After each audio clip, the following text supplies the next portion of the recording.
under the auspices of the PAUS education. And I think it has been something which is quite overdue, and the onus goes towards Dr. Ataur Rahman, since he is heading the organization lately. So I must congratulate him and also ask him to just give a brief about what his plans are, and then we'll kick off with the proceedings. So it's over to you, Dr. Ataur Rahman. Your kind words. Thank you very much. Assalamu alaikum to everyone. Bismillah ar-Rahman ar-Rahim. I think it's a great honor to be here in this meeting. And I particularly congratulate all the organizers, particularly Professor Hamad, you and other speakers, and all those who are joining this webinar. I think since I took over as the president of the PAUS with my colleagues, I think what we had a vision, this vision that the PAUS should be working as an organization, as an academic platform for all the people who are in academics, and particularly the PAUS members. And I think I'm lucky to be surrounded with people like Hamad, you, and others, academicians, where we can work on our plan. And one of my vision was to really go into academics. And when I was looking at the international organization, there were faculties, and since long I was associated with the European Urology, British Urology, and AUA, and I was thinking to start here in Pakistan as well. And I remember a few years back, Professor Zafar Zaidi did start this in pediatric urology. That was a great step, but somehow I don't know how it did not continue. But this time, people responded very well, and we have created different faculties. And my feeling was that the faculty should have a chairman, as Professor Ahmad is the chairman of the Uro-Oncology.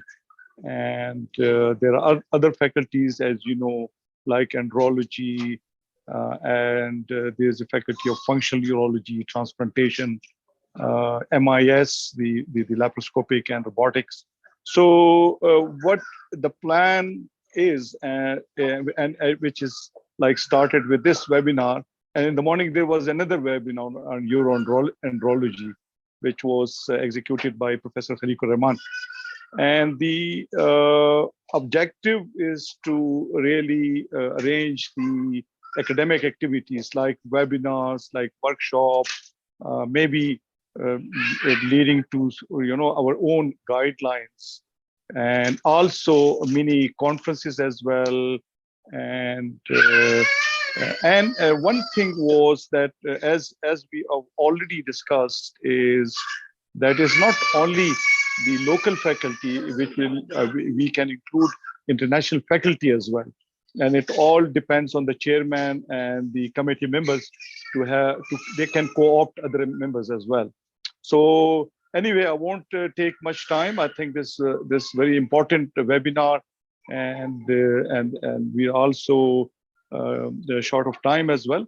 So I think we better start it. And I really, once again, I congratulate Professor Ahmad and the whole team. And I hope this continue forever. And in future, we can have, like the elections for the faculties.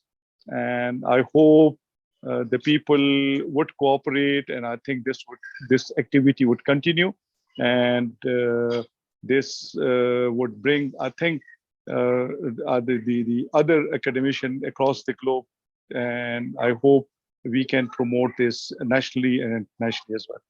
So over to you, Asad. Thank you very much for inviting me. Thank you very much, sir, for your kind words and the wishes. And it's heartening to see many of our friends who have joined us. So I think let's start from the very first talk, and it would be by Dr. Zubair Ahmed Chima. He will be talking about laparoscopic versus robot assisted versus open partial nephrectomy. So it would be a very interesting talk, I must say.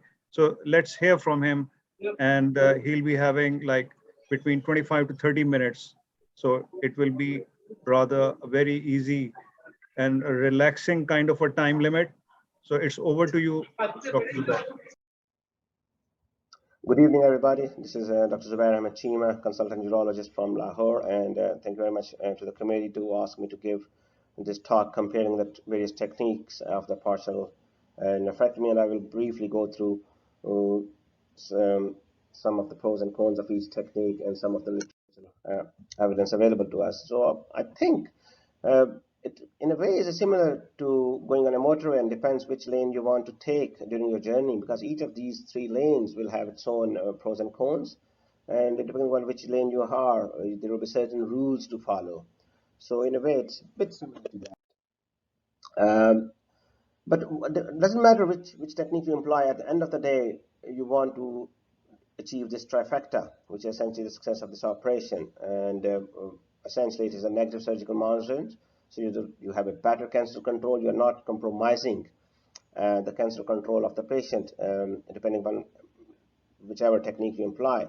Preservation of the renal function, i.e. the ischemia time, and you really want to avoid any intra and post-operative complications. So as far as you stick to these basic principles of the surgery, for this particular operation, doesn't matter which technique you apply, one should be fine. So before you really decide which road you want to take, there are certain factors which may decide, and I'll just go through them one by one. Patient factors. There may be certain comorbidities in the patient that he may not be suitable for one particular technique. He may not be able to be anesthetized for a longer duration of time, which one of the techniques may need. Patient may have several previous surgeries done, so you may want to think about which particular road will be best for the patient. Then there are tumor factors. How big is the tumor? What is its anatomy? Where it is located? What is the vascular anatomy of the kidney? And that may dictate and help you deciding which particular road you want to take. And then obviously the skill set and the learning curve of the surgeon is very important, especially when it comes in terms of the laparoscopic and open surgery. It depends where you are with your skill set, how far you are gone into the learning curve of that particular surgery, because you may want to take some easier, relatively straightforward tumors to build your confidence, and obviously do no harm to the patient at the beginning of your career. But as your volume increases and as your skill set polishes, you may want to take some more challenging cases and do them robotically or laparoscopically. So be mindful of those two factors. And then obviously the equipment availability. You may be well trained with laparoscopic and robotic surgery, but if you don't have access to that equipment, you may not be able to deliver the service. So like with any surgery, any operation, there are always pros and cons of that technique used. Most of them you probably know that already, but I'll just whiz through some of them. In terms of the open surgery, yes, you get a better exposure. You got a big surgical field in front of you. In a way, you can control things better. You have a tactile feedback available to you, which is very important in some of these tricky cases. And some of the difficult hilar tumors or difficult anatomy, you may be able to do them better with the open technique. Yes, it does come at its own price. The post-operative recovery is longer. There are pain issues, and obviously there will be a big scar at the end of the day. As far as the laparoscopic surgery is concerned, and I'm talking here about the pure lap partial nephrectomy, yes, it's less invasive. You get a better view of what you're doing during the surgery, and there's early recovery. But I think it's one of the very challenging operation in urology, especially the laparoscopic partial nephrectomy, when it comes to controlling the hilum, when it comes to resecting the tumor once you have applied the clamps on the renal artery.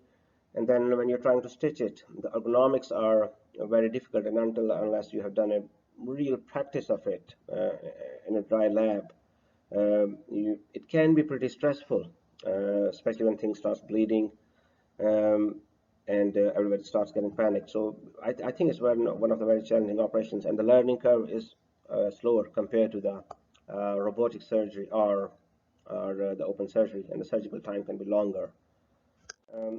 When it comes to the robotic surgery, yes, it's less invasive. You've got a nice, better 3D view of what you're doing. Ergonomics are much better compared to the lab surgery. Stitching and the maneuverability of the instruments is much better. Yes, it is expensive and a bit longer operation compared to the open surgery. So now let's have a look at some of the literature where these techniques have been compared in the past. And there are various studies which have compared open and laparoscopic surgery in terms of the partial nephrectomy, and what they have found that there's no difference in terms of the progression-free survival or overall survival. Yes, estimated blood loss is more in open surgery, operative time is more in laparoscopic surgery, warm ischemia time is more in laparoscopic surgery. That's where it takes longer time to stitch the renal defect. In terms of the GFR, there's not much difference. When we compare open versus robotic surgery, there was a prospective French database which looked at around 1,800 patients, nearly equal in both groups. What they found out, the tumor size was bigger in open surgery. That's what you expect compared to the robotic surgery. The complications were less in robotic surgery. The blood loss was more in open surgery, and warm ischemia time was less in robotic surgery, but that could be due to the smaller tumors. And as I mentioned earlier, the stitching and the maneuverability of the instruments is better in robotic surgery. So there is another study which looked at laparoscopic versus robotic partial nephrectomy. Actually, it's a meta-analysis which looked at a series of studies. And what they found out that in robotic group, there was low rate of conversion to open surgery compared to the lab group. Again, signifies that lab nephrectomy is probably more challenging and compared to the robotic. There was a shorter ischemia time in robotic surgery, again mentioning or declaring that stitching is probably much easier or quicker, let's put it this way, much quicker in robotic surgery. There was not much difference in terms of the GFR. There was a shorter hospital stay in the robotic surgery. No difference in complications, operative time, estimated blood loss, and positive surgical margins. Again, there was another study from Japan which looked at with special reference to the hilar tumors, comparing laparoscopic versus robotic surgery. And what they found out for the T1 renal hilar tumors, robotic partial nephrectomy resulted in shorter, warmer ischemia time, but the positive surgical margins are comparable between the two groups. Then it was interesting to see a study comparing the functional outcomes of open lab and robotic, all of them with a median follow-up of 5 years. What they found out in the robotic group, there was a lower estimated blood loss compared to the open. Lap surgery was associated with a longer mean operating time compared to the robotic surgery, and the hospital stay was shorter in robotic surgery. But when it comes to the oncological outcomes, there was no significant difference among the three groups, especially in terms of the local recurrence, distant mets, or deaths from the cancer. That's interesting. So if I try to draw some conclusions from this evidence, I don't think there's any difference in terms of the oncological outcomes in all these three groups, or depending on in all these three techniques. There's longer operative time, yes, for laparoscopic surgery compared to the robotic and compared to the open. There's less blood loss in lap and robotic group compared to partial nephrectomy, and less hospital stay in robotic and laparoscopic versus open partial nephrectomy. If one has to take some messages away from this, I think the most important is it doesn't matter which technique you employ, as far as you follow the principles of surgery and you don't compromise the oncological outcomes, and in this case don't compromise achieving trifecta, one should be fine. Always respect the tumor anatomy. And Grady Bouch, one of the software engineers, once said, "A fool with a tool is still a fool." So it doesn't matter if you've got the gadgets available to you. I think one should always follow the principle of doing no harm to the patient. Okay, so whether you're doing open technique, lab technique, or robotic, if you're skillfully trained in either of them, you should follow those principles and take on to the better outcome for the patient. Thank you very much, and I'm happy to take any questions if there are any. Right. Thank you, Dr. Zubair. We move on to the next talk, and that is by Professor Ahmad Akhtar, and it will be on a very interesting aspect, and that is the positive surgical margin. Now, this is a kind of an enigma, because if there happens to be a positive surgical margin, then lately there was a message which was wrongly taken. It was that the exercise of doing frozen section is abandoned all over the world. Now that kind of a message has got another point attached to it, and that is not addressed. We'll come to that point later, but let's listen to what Dr. Ahmad has said, is going to say about this dilemma. Thank you very much. And I'm going to take you through the next 25, 30 minutes about impact of positive surgical margins and its overall impact on recurrence rate and the patient survival. So the topic of partial nephrectomy, various surgical modalities, have been nicely covered by Dr. Chima. He's provided a good scientific basis how to make decisions. I'm going to talk about positive surgical margins. So it's a real entity, and we know that for the past at least 15 years, partial nephrectomy has become the standard of treatment for majority of T1 and T2 cancers. So we started off with T1A, we progressed to T1B, and now some of the T2 cancers, and then there are imperative indications. This has resulted in sparing of significant parenchyma, which prevents development of chronic kidney disease, and which overall contributes to the overall survival of the patient. However, the positive surgical margins in local recurrence remains an issue. So with the next few minutes, we're going to talk about what's the frequency of positive surgical margins in contemporary open lap and robot-assisted partial nephrectomies. Does it always incur a poor prognosis? Meaning that if you have a positive surgical margin, does it always results in recurrence? And subsequently, does it incur a poor prognosis in terms of overall and cancer-specific survival? And are all positive surgical margins or all local recurrences dangerous and they have to be treated aggressively? So these are some of the questions that we're going to try and answer in the next few minutes. So the positive surgical margins and its impact on tumor recurrence and overall survival has been extensively studied. And then we have quite long follow-ups now as well for some of the series. Very good numbers. If you look at the recurrence rate following nephron sparing surgery, the two important factors is the tumor size.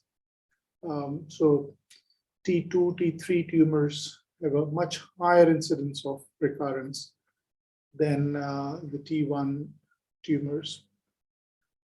Second important factor is positive surgical margins. What is its impact on cancer-specific and overall survival?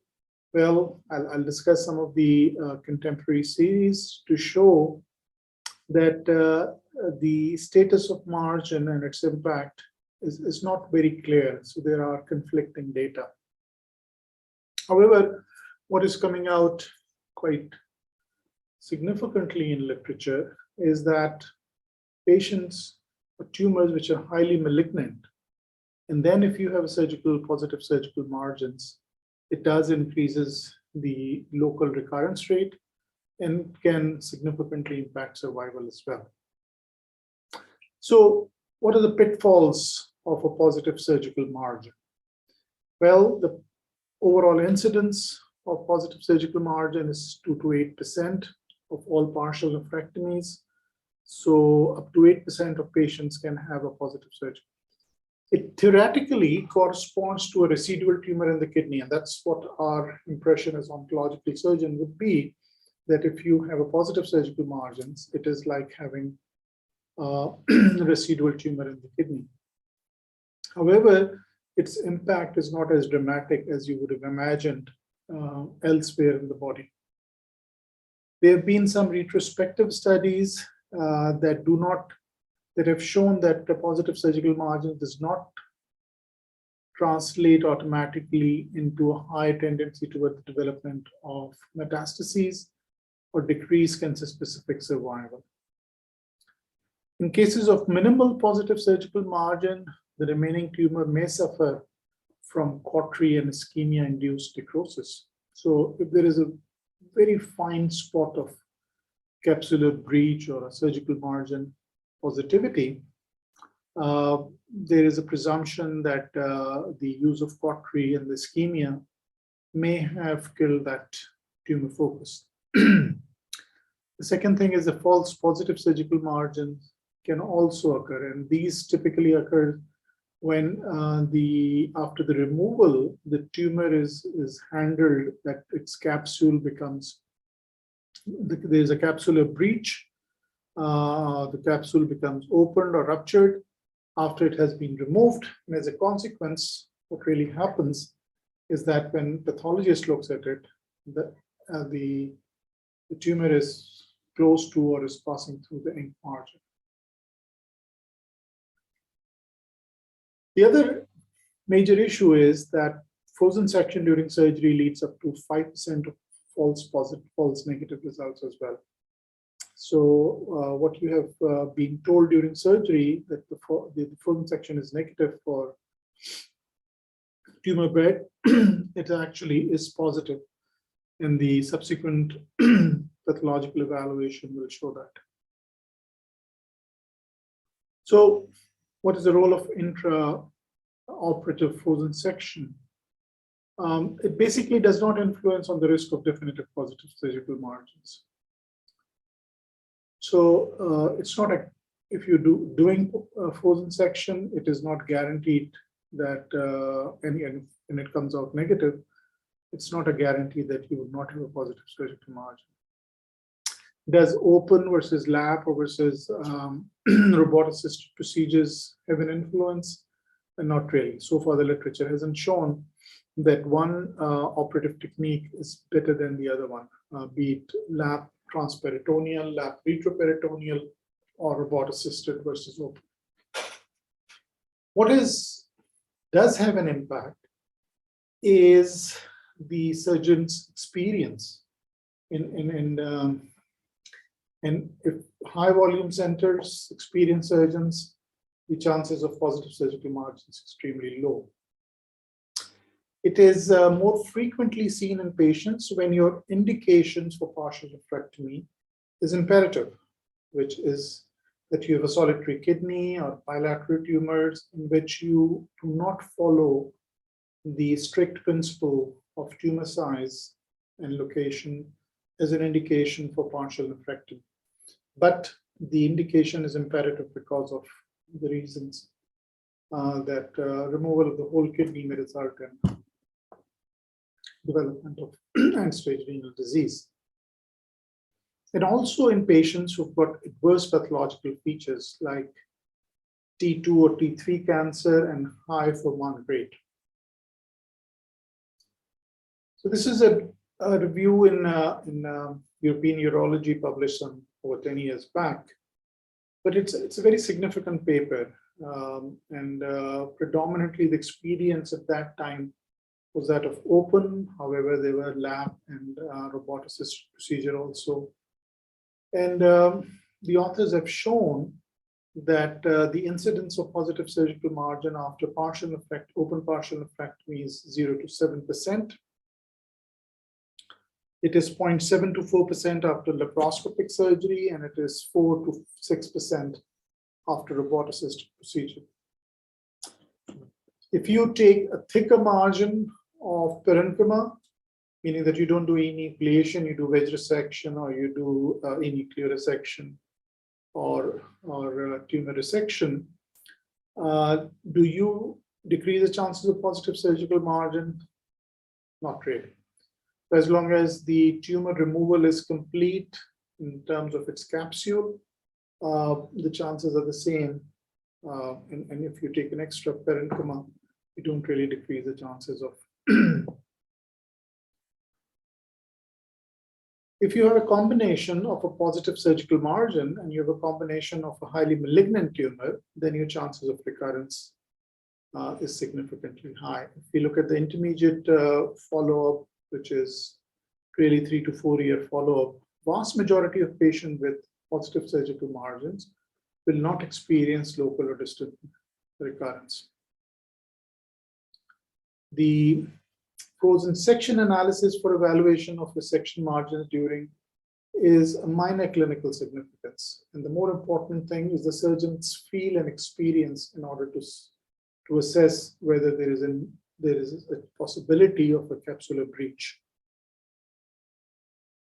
So do not shy away from partial nephrectomy if you do not have the facilities. And I think this is particularly important in our setup, that if you do not have the facilities for frozen section, it doesn't mean that you cannot do or should not do partial nephrectomy. Now, this is an interesting paper about the impact of positive surgical margins on overall survival after partial nephrectomy, and it's a matched comparison based on National Cancer Database.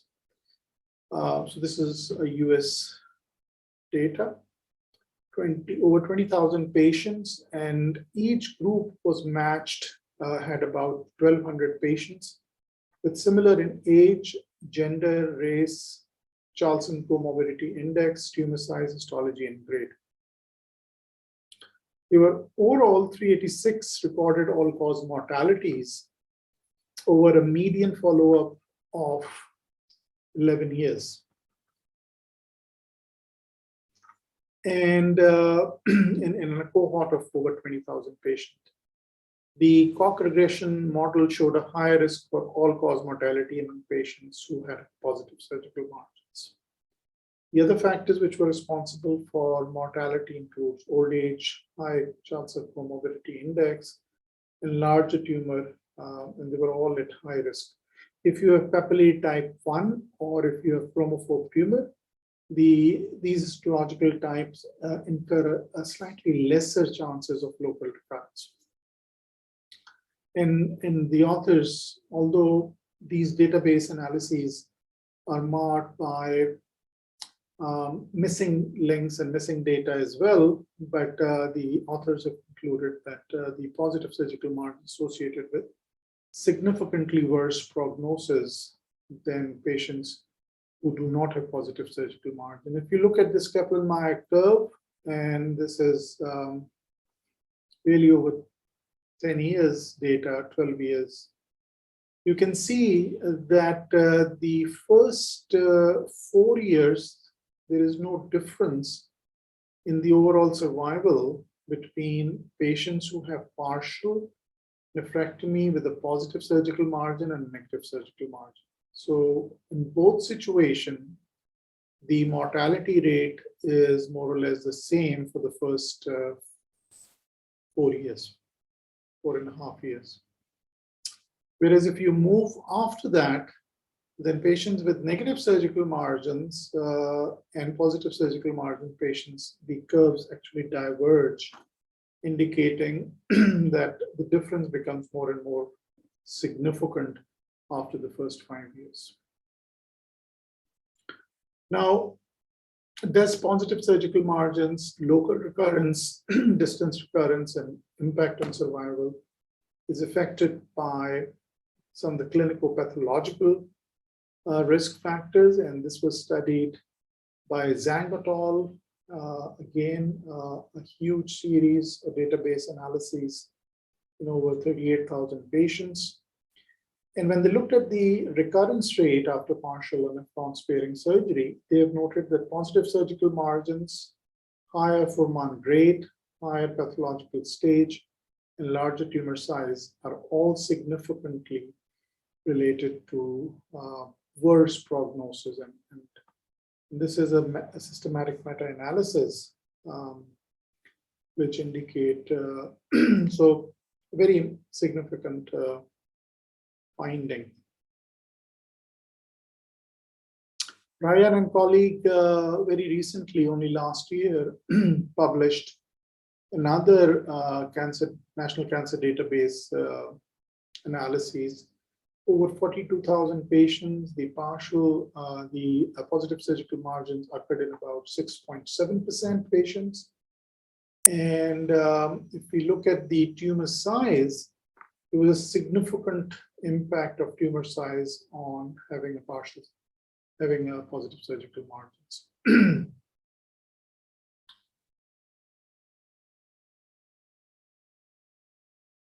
The Kaplan-Meier analyses revealed that the negative impact of positive surgical margin versus negative surgical margin on 5-year overall survival.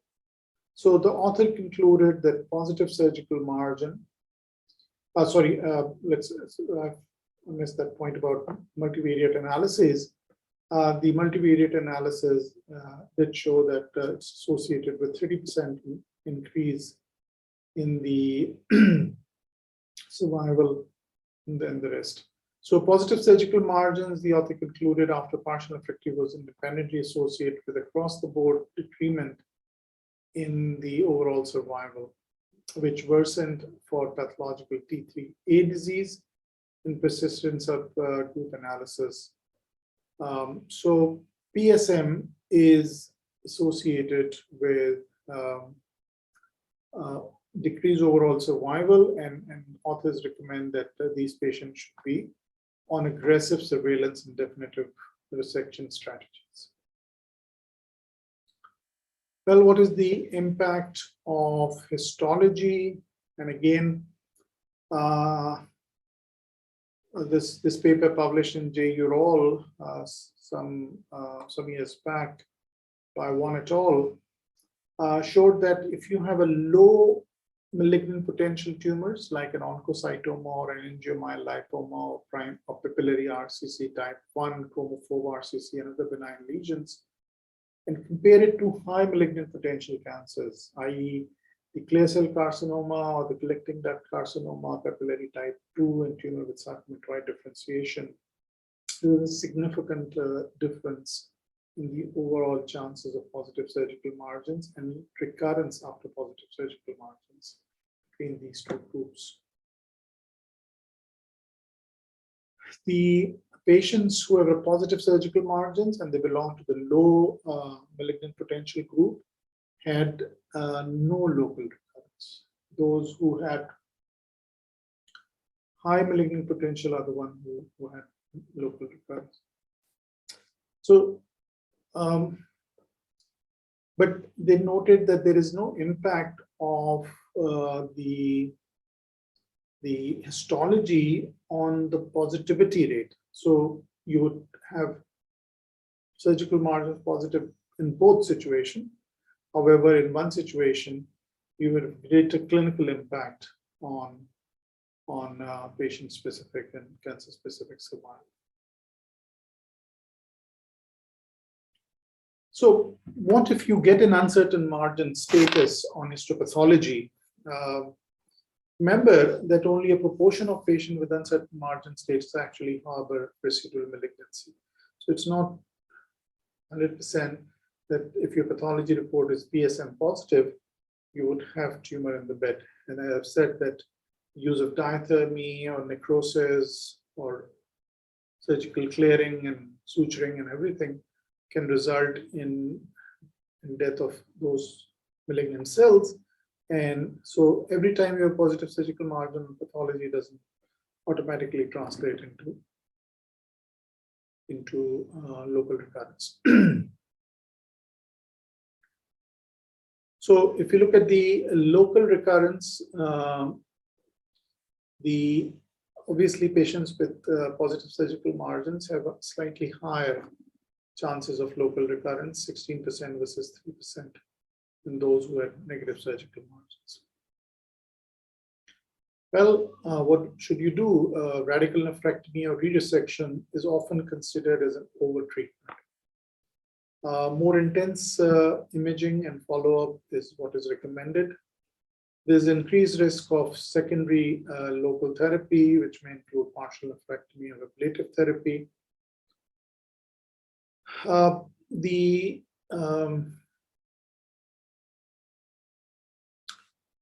And this is the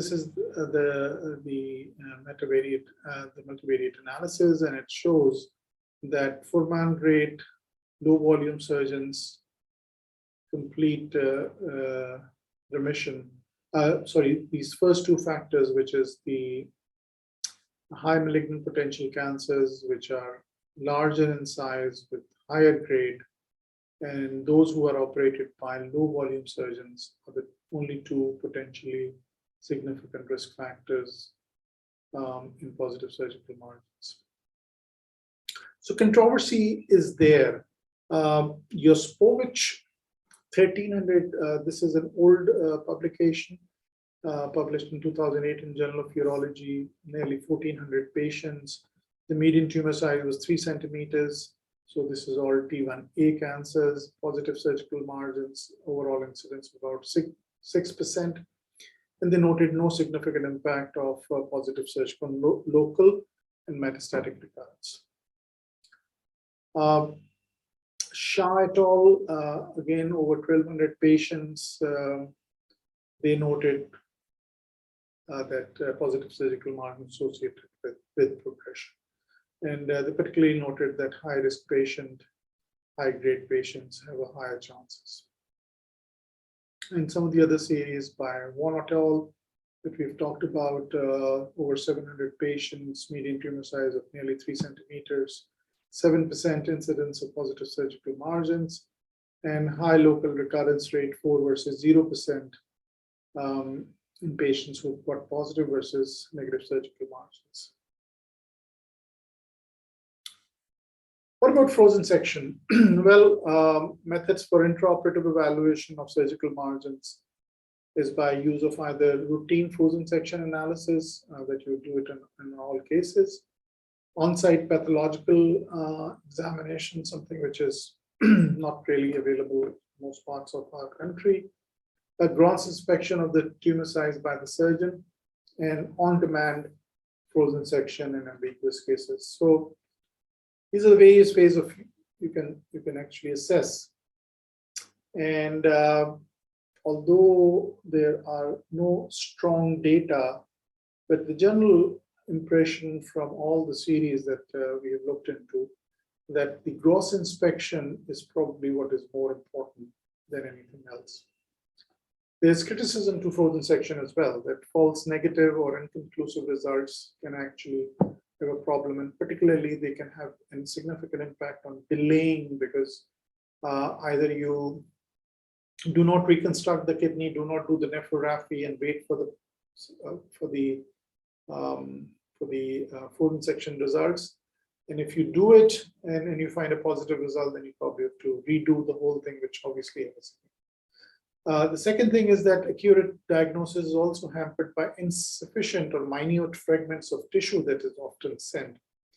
The third thing is that you take samples from 1 or 2 spots from the tumor bed, and it does not really represent the whole tumor bed. And then there is secondly, that if you're using minimally invasive procedures like lap or robotic procedure, you use significant amount of diathermy, and fulguration of the tumor bed can result in poor specimen as well, as a pathological specimen. So risk factors, impaired intraoperative visibility. Why positive surgical margins takes place is because there is an ongoing bleeding and you can't really see, or the patient or the kidney has not appropriately been mobilized. The poor orientation, not understanding the tumor morphology and its appearance and ability to enucleate or resect the whole tumor in the correct plane. Particularly, it becomes more difficult if you have a small but deeply infiltrating tumor into and close to the hilum. Then again, it becomes. What else can be done? Well, you can do intraoperative ultrasound. You need to have a person to be able to see and interpret that ultrasound in order to make sure that you use infrared fluorescence imaging or augmented reality navigation system in which you superimpose and virtually created real-time images. And that probably is a way of better understanding complex anatomy of some of the tumors. Management of PSM, well, you have radical nephrectomy, you have repeat partial nephrectomy, and you have ablation therapy, and then you have observation. So if you do radical nephrectomy for positive surgical margins, there is about 7 to 15% cases only have a positive residual tumor in the radical nephrectomy specimen. So essentially what you're doing is that you're removing a lot of kidneys without actually having a tumor in the bed, although you had a positive surgical margins. Second thing is that if you remove a lot of functioning parenchyma or nephrons, you increase the chances of development of CKD, and you increase the chances of patients dying of CKD rather than of the cancer itself. So it's really considered as an overdue in majority of cases. What about repeat partial nephrectomy? Well, it is technically demanding because localization of that tumor and be able to do a fair job without significantly impairing the kidney is an onerous task. Well, and some of the series have noted that viable tumors is rarely found in partial nephrectomy specimen done for positive surgical margins.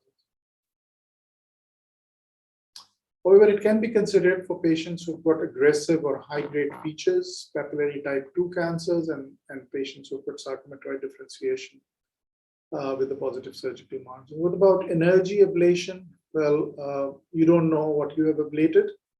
You do not have a specimen, so you don't really know if you have ablated a tumor or not. And again, because of the diathermy artifact, the evaluation, subsequent evaluation becomes difficult and follow-up becomes difficult. So in vast majority of situation, observation with vigilant surveillance protocol is the protocol for management in majority of these patients with positive surgical margins.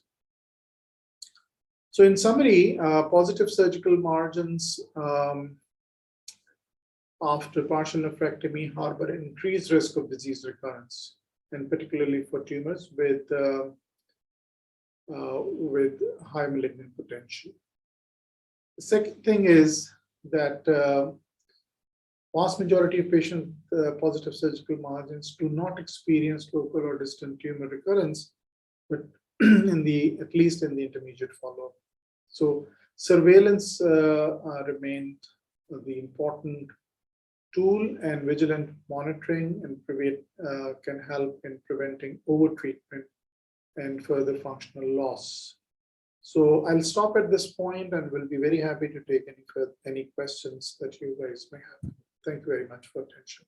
So thank you very much, Professor Ahmad, for a very elaborate talk on the subject and on the question of whether we should do frozen section, what's the value of it in today's time, whether we should abandon it at all, or whether we should combine it with something else. For instance, intracorporeal ultrasound if you are doing a laparoscopic procedure or a robotic procedure, or maybe an open field ultrasound probe.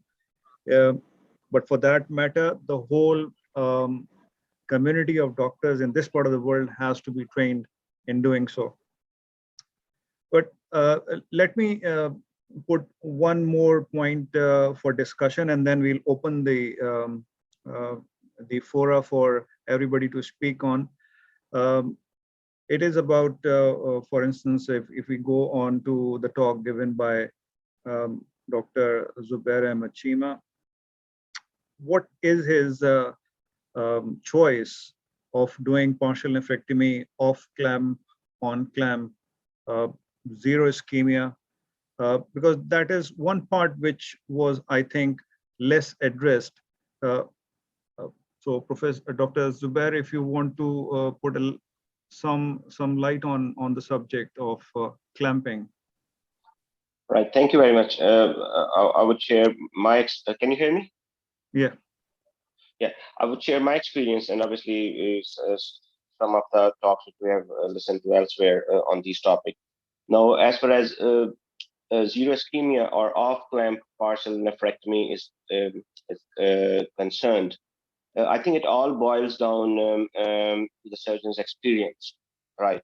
One need to be skillful enough to operate on these cases off clamp, because bleeding does happen. Obviously, in certain cases where you really don't want to have any ischemic injury to the kidney because of already impaired renal function, yes, zero ischemia can be attempted. As far as laparoscopic and robotic surgery is concerned, I think it's very challenging in that. In open cases, yes, you can have the some sloops around the renal vasculature. I also some people practicing using softball clamps to apply them to the tumors. And just clamp partial nephrectomy, to my experience, it's very challenging.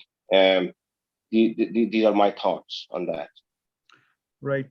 So just another question. Would you like to have nephrometry score for your patients just to know preemptively what's going to happen for your case, which you are planning to do partial nephrectomy? Or is it something which is not on?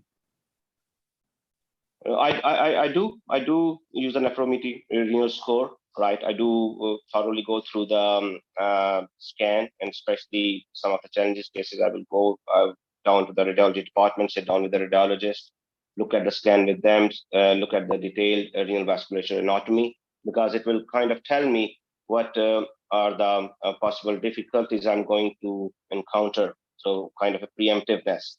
So I think it's certainly helpful in that regard.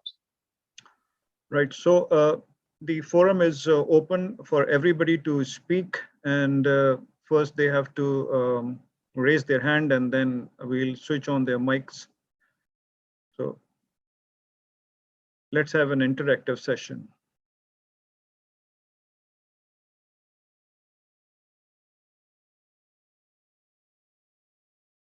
Yeah, Fez. Oh, hello, good afternoon, good evening. I'm Faiz Mumtaz. I'm one of the urologists in London. I really enjoyed the talk on a very topical issue. I mean, as you know, I work at the Specialist Kidney Cancer Center at the Royal Free. And so we do a huge number of partial nephrectomies here. And I think the Professor Hamid's comments and thoughts, we share them equally. Just to add a few points, one of the to reduce ischemia time, we early unclamp after internal renography. So that's one point. The second, we started using intraoperative ultrasound. So we routinely use that for our partial nephrectomies. And in addition, we do a lot of pre-surgical planning with 3D imaging. So we developed an AI software where we convert the routine 2D images into 3D.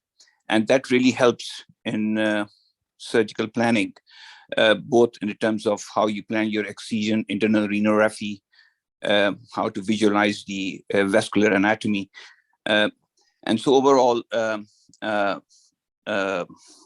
positive surgical margins in our series is less than 2.5%. And so we've now started a randomized study to look at the use of 3D imaging and planning preoperatively and intraoperatively to see if we can reduce both warm ischemia time and surgical margins. So I just thought I'd share that. And if you guys feel you want to share our software, I'll be more than happy to do that. Okay, first let me put the same question to you again. Now I recognize, and Assalamu alaikum Yes, to you. It is about the routine that you follow in your part of the world, that is in the UK, for anybody who is undergoing a laparoscopic procedure for partial nephrectomy. Would you like to have an intracorporeal ultrasound for every case, or is it something which is not mandatory? Yeah, that's a very good question. I think the point that you alluded to in terms of training. So if you do a routine intraoperative ultrasound for even low nephrometric scores, you get trained in how to use the ultrasound, how to see the images, how to plan, and not just for complex cases where if you and then you're using it quite infrequently. So for that reason, we routinely use the intraoperative ultrasound for laparoscopic. We have stopped doing laparoscopic partials. As you know, in this part of the world, it's now 90% of the partial nephrectomies around the country in the Western world are now done robotically. So as a routine, both for training the juniors and getting familiar with the anatomy, we routinely use that. So we are skilled when it comes to a complex case, how to use it. Right. Since you are in the business of doing robotic surgery, would you use a firefly technique, and again as a matter of routine, or it is something which you reserve for certain cases? Again, in my practice, I be very honest, I don't use firefly, partly because I think the interpretation of a firefly has to be very carefully analyzed in terms of how you inject the amount of dosage, and really, and again, it's done by your anesthetist. So on a personal level, I've hardly used it because my practice over the last 4 or 5 years is that I use 3D imaging in surgical planning. I use intraoperative ultrasound, so I haven't really needed. The need for firefly is when you're unsure that you have achieved ischemia of the part that you're going to excise. So that's the most useful indication. To reduce a positive surgical margin for with the help of firefly is very debatable. And then again, it depends on the exact dosage you use and how you interpret the images. Right. Yes, Shahzad, next is you. My question from Dr. Ahmad. First of all, I must congratulate him that he dealt very well the most tricky topic of recurrence after a partial nephrectomy. I listened him saying that it makes no difference whether we do enucleation or we remove the tumor along with a bit parenchyma. So is it so? So what is the what is way out of minimizing the chances of recurrencing? Thank you, Shahzad. What you said is that if you remove an extra bit of parenchyma, you do not decrease the chances of positive surgical margins. So vast majority now do enucleation for the tumor, but it's actually part enucleoresection, which essentially means that you take out some parenchyma on certain places. So when you go to the tumor bed, you're essentially sitting on the collecting system most of the time. And this is where you clear vision is extremely important. The issue of ischemia is important, and your ability to do the complete procedure in 25 minutes is extremely important. But I think another important aspect is your ability to see a clear operating field, do a dissection without damaging the capsule, and be able to remove the whole thing without any breach. So I think that's extremely important as well.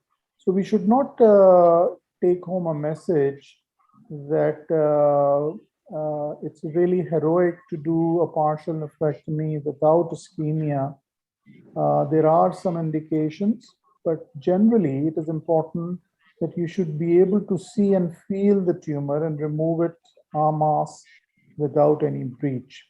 So taking out parenchyma or net taking out parenchyma, meaning doing enuclear resection or doing an enucleation, really varies with tumor and the configuration and its anatomical location.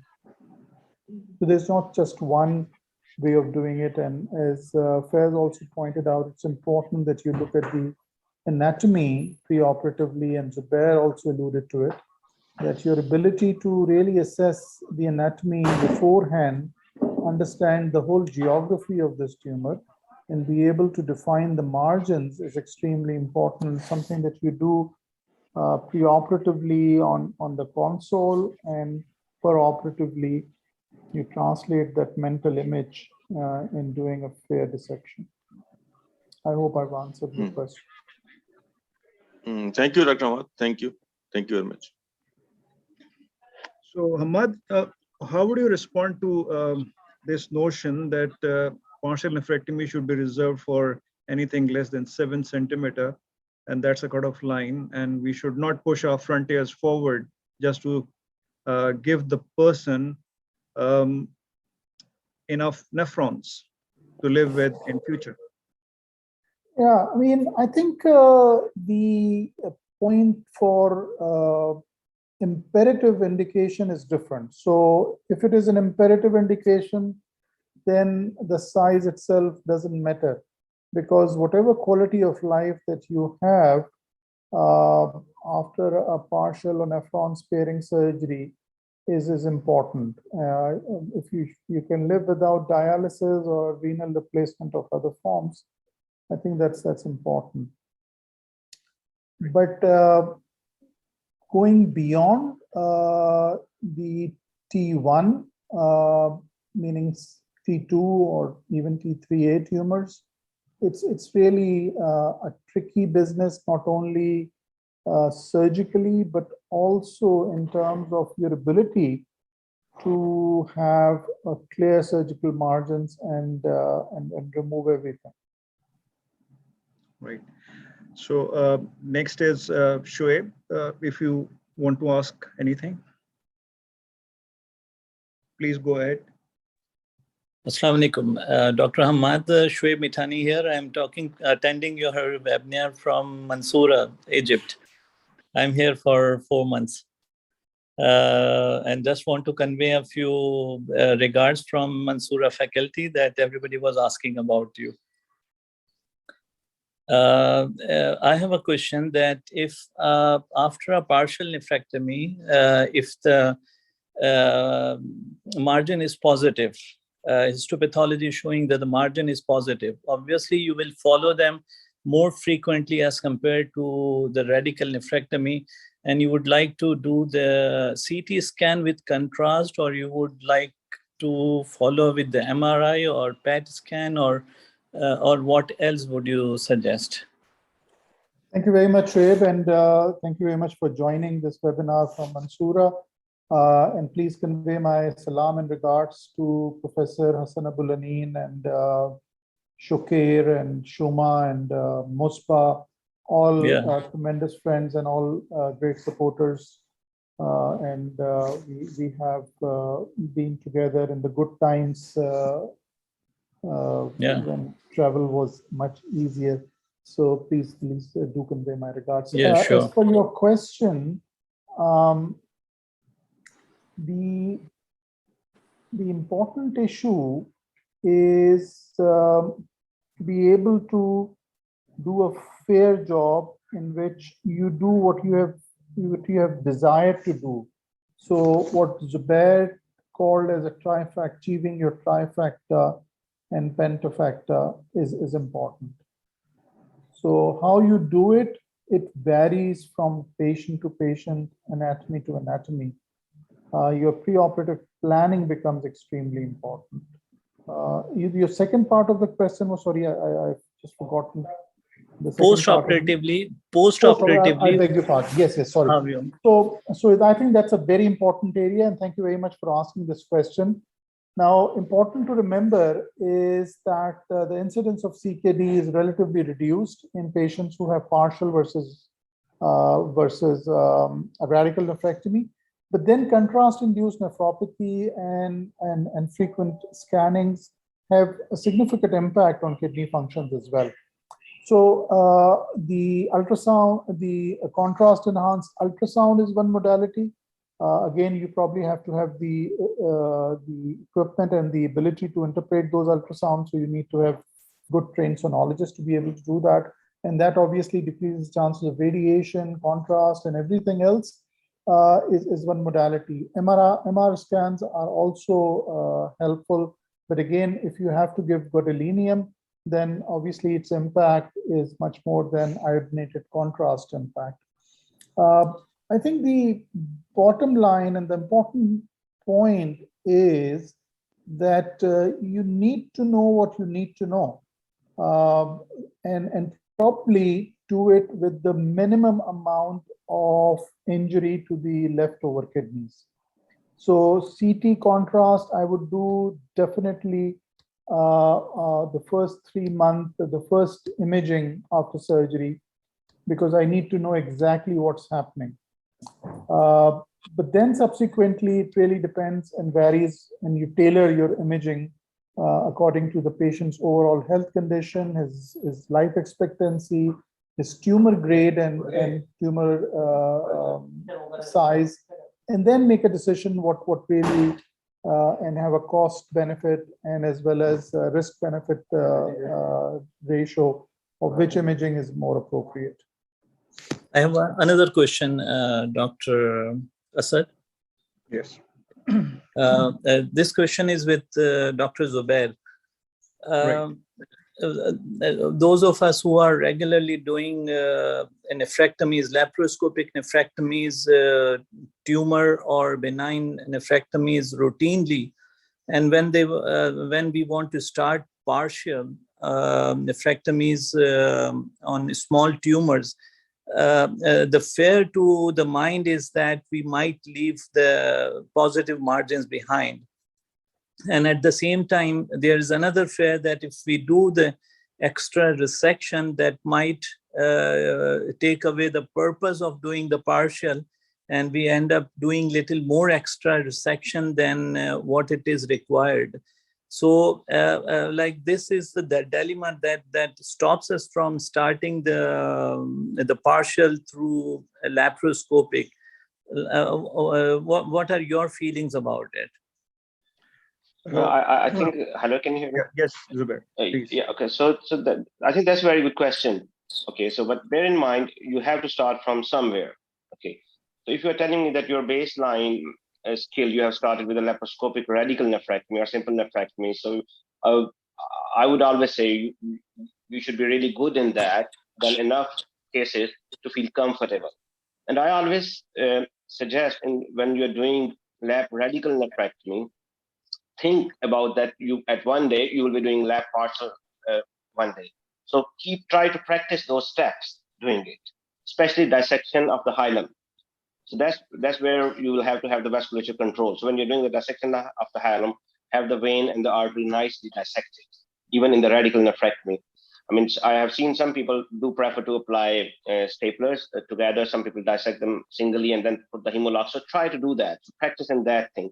And then is the case selection. Okay. So once you've got enough skills under your belt, enough cases under your belt, then select the right case. Start off with a nice, small, I would say, lower pole tumors. I think that if you're right-handed, then probably the left lower pole tumor, if it's anterior, then that will be a good one to start with, right? If you have access to the dry lab, then practice your stitching there. Okay. If you are doing regularly pyeloplasties, there's no pressure of time there, so you can practice your stitching there. But if you're not doing a lot of pyeloplasties, then in the dry lab, practice your stitching. Okay, and then select a nice case, have the right counseling of the patient. Okay, so that it may end up becoming an open operation, and then be patient with that. Okay, do the right cases to begin with, rather than jumping the guns and becoming more heroic. Okay, so if you again, that will bring to the point that you will be doing it on a clamp, and then with the less bleeding, you should be able to see the tumor. So it's all about practicing those skills when you're doing the radical nephrectomy and selecting the right case. I hope I'm able to answer your question. And there, if you can have a mentor, that will be ideal. Thank you very much. Thank you. So we will take one more question, and that is from Mubashir, if he is in line still. Mubashir, are you there? Mubashir Nawaz, because Yes, he has raised. Yes, please go ahead. So this is Dr. Mubashir. I am fellow in Uro-Oncology in Shaukat Khanum Hospital. So my question to Dr. Hamad is about the role of the intermittent clamping, especially in those, kidneys which are already compromised in patients with CKD. So what are your thoughts about the intermittent clamping? And my another question to Dr. Zubair is about the preference of particular technique in patients, in pregnant ladies especially. So these are two questions. I am not sure about intermittent clamping. Do you mean that you clamp and then you release and then you re-clamp during a surgical procedure? Or Mubashir? you are saying that artery only clamping, let some venous Sir, backflow first of blood? all, in you clamping and then take off the clamps, that's the intermittent clamping, and then you apply it afterwards. Oh. I have no experience of doing that, and I personally feel that once you have clamped and then once you have released your clamp, then there is significant congestion of that kidney. And then applying clamp again. So I personally feel that it is something which will be counterproductive and make kidney little more mushy and be able to cause problems. Secondly, the clamping and releasing clamping is going to cause the reperfusion injuries, which is a very significant issue, causing ischemic damage to the parenchyma. So I'm not really sure about this technique, so my apologies. So may I answer this question, Mubashir, and a little bit for Shoaib also. Whatever has been said by Zubair, I'm 100% in agreement with him. Just to add one thing, there are two techniques. One is renal artery only clamping, and the other one is the hilar clamping. Now, if you happen to have if you're doing a laparoscopy and you happen to have a Sitinsky clamp, which is a laparoscopic Sitinsky clamp, then you can do the whole hilum in the clamp. And with that, you have got more freedom of work in less with less bleeding. So this is the kind of situation in which this thing can work. Now, again, there are pros and cons, and I can see Nazim is coming up with something, but still, these are the techniques which one can work with. So this is something which you can read and then practice and make your own decisions. So I think we have overshot our time, and it's like 20 or so minutes past 8 o'clock. And it has been a very encouraging and very interesting session, the first one in the whole series of PAUS webinars. I hope that this will continue. Hamad has got more plans, and we'll be seeing all of you in near future. So thank you very much, and Khuda Hafiz. Thank you. Thank you very much.